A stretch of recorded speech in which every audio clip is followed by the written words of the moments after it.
Guys, this is Tommy with Tommy Nation Politics. How's everyone doing today? Tommy Nation Politics.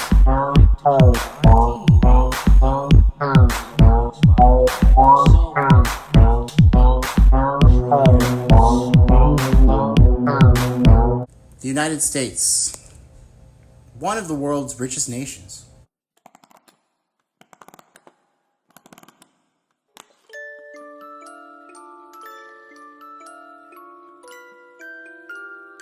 And the land of opportunity. It's fast becoming a champion of inequality, income inequality. And according to the United Nations, extreme poverty, extreme human rights violations.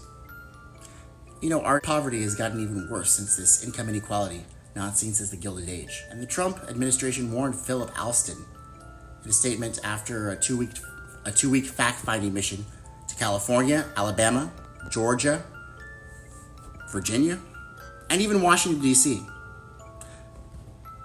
The American dream, guys, it's rapidly becoming an illusion.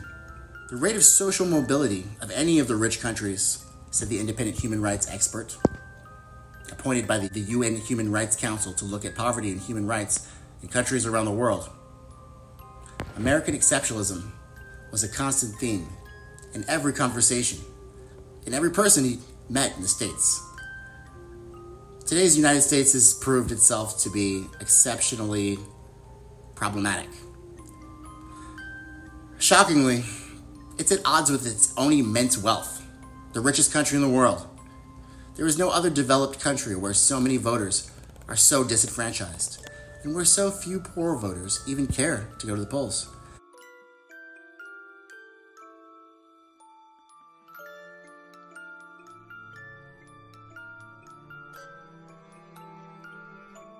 And where ordinary voters ultimately have so little impact on political outcomes.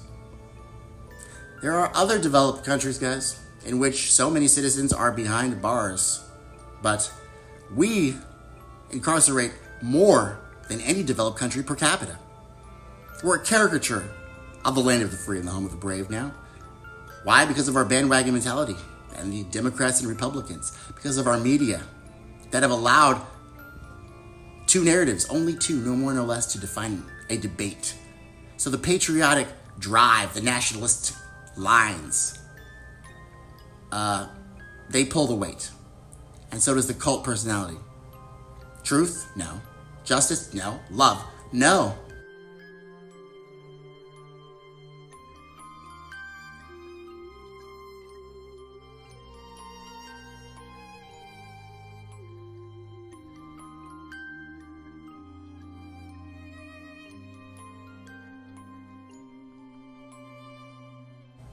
Only a narrative of such scamming. And this scamming, guys, it sits comfortably in smartphones, in the couches and living rooms of every American family. Poor ideas, let alone spoken propaganda, dwell within every one of our homes. And so does the income inequality, injustice, and tyranny. Almost half of those people living paycheck to paycheck, living in deep poverty, reported a family income below half of the poverty threshold. This is a word-for-word statement on the cognitive dissonance of the United States. The persistence of extreme poverty in America undermines the enjoyment of human rights. The enjoyment of human rights by its citizens and not the elites. So we went to Alabama, Georgia, Puerto Rico, West Virginia, Washington, D.C., and other states. Few other states. Dozens of experts, society groups, senior state, federal government officials. He talked with many people who are homeless or living in deep poverty. He said in a statement in 2017, "I'm grateful for the Trump administration to facilitate my visit and cooperate with the UN Human Rights Council. It shows accountability." There are incredibly difficult times right now. That you are not right on this, Wolf, and I hate to say that to you. It's not about me. It's about millions of Americans who can't put food on the table, who can't pay the rent, And who are we having represent trouble, them. who And we are in trouble represent them. getting And by we on represent these them.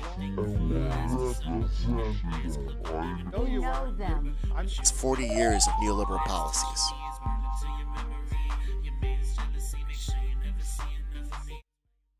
Afghanistan, After al-Qaeda terrorists attacked us on 9/11, our brave warriors, special forces, they quickly deployed to defeat al-Qaeda in Afghanistan. They accomplished their mission rapidly and effectively, and that is when they should have returned home. But the elite, they wanted to nation build, getting us into a 20-year war with no clear mission or strategy, causing massive suffering and wasting trillions of taxpayer dollars. Afghanistan. The question is this: will we hold accountable the elite, the political leaders, the mainstream media, the military leaders, defense contractors, etc., who got us into and kept us in this foolish, short-sighted mission to turn Afghanistan into a quote-unquote democracy, costing us over $1 trillion and countless lives? Unlikely. And will we blindly allow the elite to drag us into new, even more costly military adventures in the name of spreading or protecting democracy? Probably. Out of aloha, we weep for the suffering that the elite have already caused. Out of aloha, we must stop them from causing even more.